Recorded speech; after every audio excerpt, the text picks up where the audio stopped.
इसलिए उन्होंने की परंपराएं परंपराएं उत्तराधिकार से एक समाज से दूसरे समाज, एक पीढ़ी से दूसरी पीढ़ी पर निरंतर प्रभावित होती चली जाती है।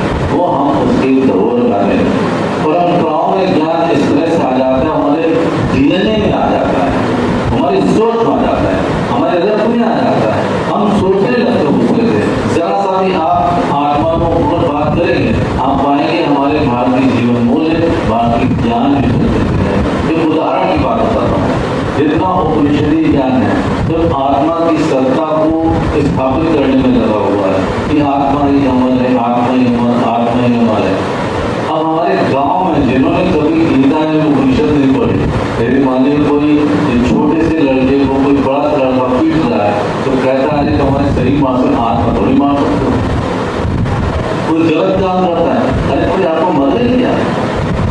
आत्मा मर गई, आत्मा जीवित है, लेकिन आत्मा को पूछो ना, अपनी आत्मा की आवाज जानो, डेमोक्रेसी अपनी आत्मा की आवाज जानो। ये सब क्या है? एक बच्चे भी आत्मा विषय बात करते हैं, ये परंपराओं से चीजें करती चली जाती है।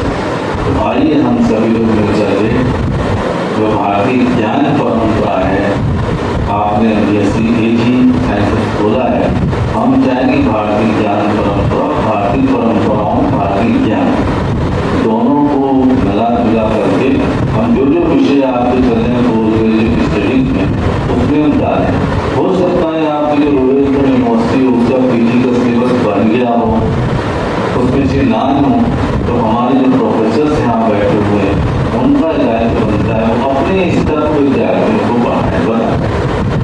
कोई जरूरी नहीं होता है कि सारी चीजों की परीक्षा ली जाए, कोई जरूरी नहीं होता है कि सारी चीजों को हम एक पाठ्यक्रम में लाए तभी हम बताएं।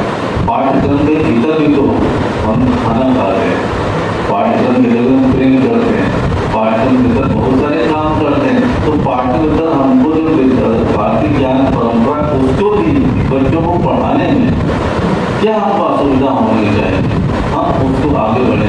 तो अंततः हम सभी का उद्देश्य होता है श्रेष्ठ मानव जीवन का निर्माण। लेकिन श्रेष्ठ मानव जीवन का निर्माण इन शैक्षणिक संस्थाओं से नहीं कर पाए तो उचित नहीं होगा।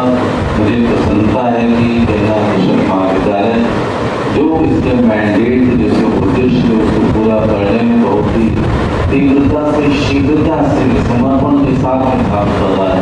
उसके महाविद्यालय के सम्मानित प्राचार्य, यहाँ के शिक्षक, यहाँ की शिक्षिकाएं, सभी लोग प्राण से जुटे हुए हैं। मेरा यह कोशिश जहाँ कहीं भी सहयोग होता है मैं करने में संकोच नहीं करता हूँ। और जो आपने मेरे बारे में कहा है, यदि ईश्वर ने चाहे कि वो भी हुआ तो उसके बाद ही आप धीरे धीरे एडिंग वाजपेयी में कोई परिवर्तन नहीं हुआ। नहीं है जिनके आशीर्वाद को प्राप्त करने के लिए लोग सोचते हैं कि हमको एक बार ही आपका आशीर्वाद मिल जाता तो निश्चित रूप से हम सफल हो जाते हैं। उनका आशीर्वाद पिछले कई वर्षों से लगातार हमारे साथ है। आज ये जो बढ़ता हुआ और बदलता हुआ जो गंगा कृषक महाविद्यालय है उसमें विशेष रूप से आपका आशीर्वाद और सहयोग और मार्गदर्शन है, जिसके कारण ही आज महाविद्यालय नई ऊंचाइयों की ओर अग्रसर है। मैं बड़ा ईमानदारी से बताना चाहता हूं कि ये बीएससी की कक्षाओं का संचालन है, बीएससी अगर प्रारंभ हो पाई है तो निश्चित रूप से उसके लिए आपका मार्गदर्शन और आपका आशीर्वाद है, जिसके फलस्वरूप बीएससी की कक्षाएं प्रारंभ हो सकी। निश्चित रूप से आपने जब जब हम पर कोई विपदा आई है, जहां जहां आपकी आवश्यकता पड़ी है, आपने 24 घंटे अपना आशीर्वाद प्रदान किया है। और मैं बड़ा ईमानदारी से बताना चाहता हूं कि अगर मैं गंगा कृषक महाविद्यालय का आज की तिथि में भी प्राचार्य हूं तो उसके लिए आपका आशीर्वाद है। नहीं तो लोगों ने मुझे खड़ा कर दिया होता। मैंने उनको बताया कि शिक्षा जगत के जितने बड़े हमारे शिक्षा विधान का आशीर्वाद हमारे साथ है, इसलिए आप मेरा कुछ नहीं बिगाड़ सकते। देवी मैया का आशीर्वाद मेरे साथ है और हम निरंतर आगे बढ़ते जाएंगे और आने वाली बाधाओं को कुचलते हुए आगे बढ़ेंगे। निश्चित रूप से उसके लिए मैं आपका आभारी हूं और आपके मार्गदर्शन पर मैं निरंतर आगे बढ़ रहा हूं। हमने जब जब आपसे निवेदन किया कि हमारे कोई कॉन्फ्रेंस है, आपने आभासी माध्यम से हमको अपना आशीर्वाद प्रदान किया। मैं आपको विश्वास दिलाना चाहता हूं कि जहां आपने हमको किसानों को कुछ प्रदान करने के लिए मार्गदर्शन किया था, दूसरा आईटी सेक्टर में आगे बढ़ने का जो आपने हमको रास्ता दिखाया था, हम आईटी सेक्टर की ओर भी आगे बढ़ रहे हैं। उसमें प्रबंध तंत्र हमारा लगातार काम कर रहा है और मैं निश्चित रूप से आपको विश्वास दिलाना चाहता हूं कि अगली बार जब आप इस प्रांगण में होंगे तो निश्चित रूप से आईटी की कक्षाएं भी संचालित होती हुई इस महाविद्यालय प्रांगण में मिलेगी। उसके लिए आपके आशीर्वाद की भी आवश्यकता है। मैं ईश्वर से ये कल्पना करूंगा, ये ईश्वर से प्रार्थना करूंगा कि जब अगली बार आप इस महाविद्यालय में आए तो कुलपति के रूप में नहीं, किसी प्रदेश के राज्यपाल के रूप में हमारे बीच हो, तो निश्चित रूप से हम धन्य हो जाएंगे और ये पूर्णपुर की सरजमी धन्य हो जाएगी, जहां से आपने शिक्षा ग्रहण की और आपका मैंने लगाव देखा है।